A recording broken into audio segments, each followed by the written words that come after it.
স্বাস্তিকা কুকিঙৰ অন্য এটা ভিডিঅ'লৈ আপোনালোকক আদৰণি জনাইছোঁ। আজি মই আপোনালোকৰ কাৰণে মিনি মোগলাই পৰঠাৰ ৰেচিপি এটা লৈ আহিছোঁ। এই ৰেচিপিটো আপোনালোকে ল'ৰা ছোৱালীক টিফিনতো দিব পাৰে। আহকচোন তেন্তে দেৰি নকৰি ৰেচিপিটোৰ মাজলৈ যাওঁ। ইয়াৰ প্ৰথমে মই 2 কাপ ময়দা লৈছোঁ আৰু সোৱাদ অনুসৰি নিমখ দিছোঁ আৰু 1 চামুচ ৰিফাইন অইল দিছোঁ। ৰিফাইন তেলৰ সলনি ঘিউ ব্যৱহাৰ কৰিব পাৰে আৰু এইখিনি এতিয়া ভালদৰে হাতেৰে সানি ল'ম।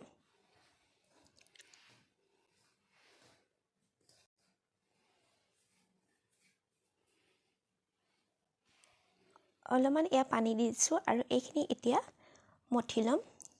খুব বেছি কোমল কৰি মঠিব নালাগে, অলপ অলপ টান হৈ থাকিবলৈ দিব লাগে।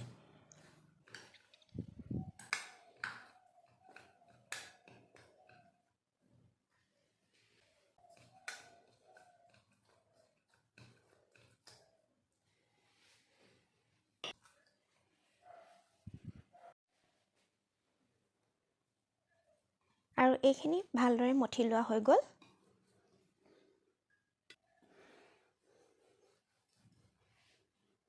ইয়াৰ পৰা সৰুকৈ লাডু এটা লৈ লৈছোঁ। পুৰি আকাৰত বেলি ল'ব। 2 কাপ ময়দাত মোৰ 6টা লাড়ু হৈছে। ইমানটো চাইজতে আপোনালোকে বনাই ল'ব। আৰু এতিয়া এইখিনি মই বেলি ল'ম, পুৰি চাইজত বেলিম।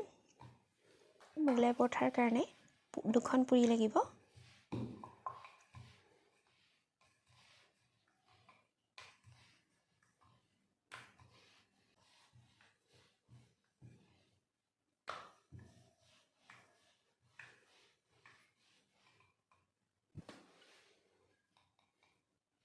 আৰু এয়া মোৰ এখন পুৰি বেলি লোৱা হৈ গ'ল আৰু বাকীখিনি পুৰিও এতিয়া মই বেলি ল'ম। এনেকুৱা চাইজৰ 2টা ষ্টীলৰ বাতি লৈ ল'ব আৰু বাতিটোৰ ওপৰত এনেকৈ ৰুটিখন দি দিব। পৰঠাত দিবৰ বাবে বস্তুখিনি ৰেডি কৰি ল'ব। তাৰ পাছতহে ডিম দিব। মই ইয়াত ডিম দি লৈছোঁ।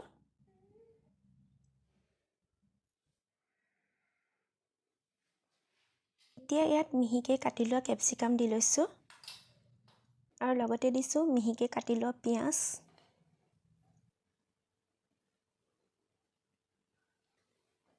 অলপমান বিলাহী দি দিছোঁ। পাচলিখিনি আপোনালোকৰ নিজৰ পচন্দ অনুসৰি দি ল'ব পাৰে।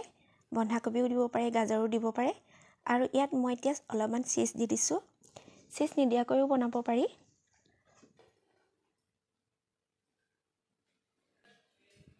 আৰু এতিয়া ইয়াত অলপ চিলি ফ্লেক্স দিছোঁ আৰু অকণমান নিমখ ছটিয়াই দিছোঁ।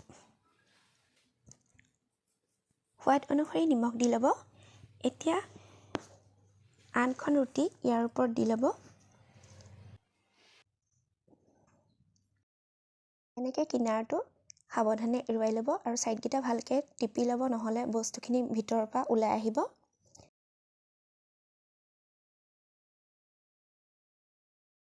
এতিয়া ইয়াত মই অলপমান ৰিফাইন তেল দি লৈছোঁ আৰু তেলখিনি ভালদৰে গৰম হ'বলৈ দিছোঁ। তেলখিনি অলপমান গৰম হোৱাৰ পিছত গেছৰ ফ্লেমটো মিডিয়াম কৰি ল'ব আৰু এতিয়া ইয়াত বাতিটো সাৱধানে বহাই দিব। তেলটো খুব বেছিও গৰম হ'বলৈ নিদিব, নহ'লে বাতিটো দিবলৈ অসুবিধা হ'ব। এনেকৈ বাতিটো সাৱধানে বহুৱাই ল'ব আৰু এতিয়া 1 মিনিটমান সময় থাকিবলৈ দিব।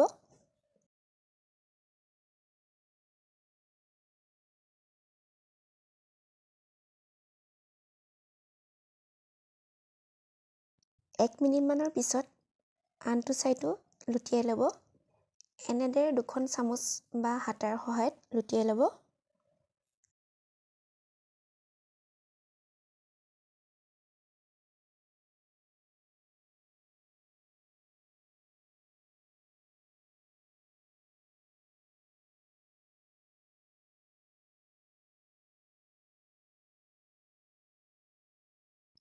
আৰু এটা মই একেধৰণে দি লৈছোঁ।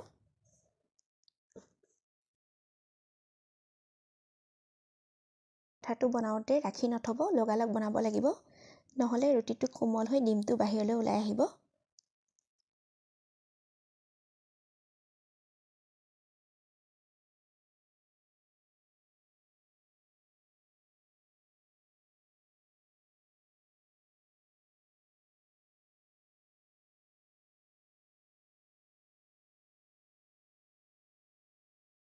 এনেকৈ ছাইডকেইটা ঘূৰাই ঘূৰাই বনালে খুব ধুনীয়াকৈ পৰঠাটো ফুলি আহে।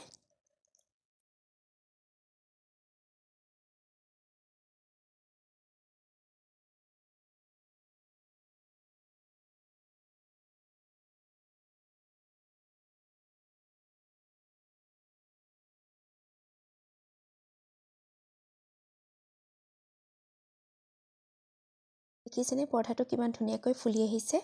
এতিয়া মই এইটো গেছৰ পৰা নমাই ল'লোঁ।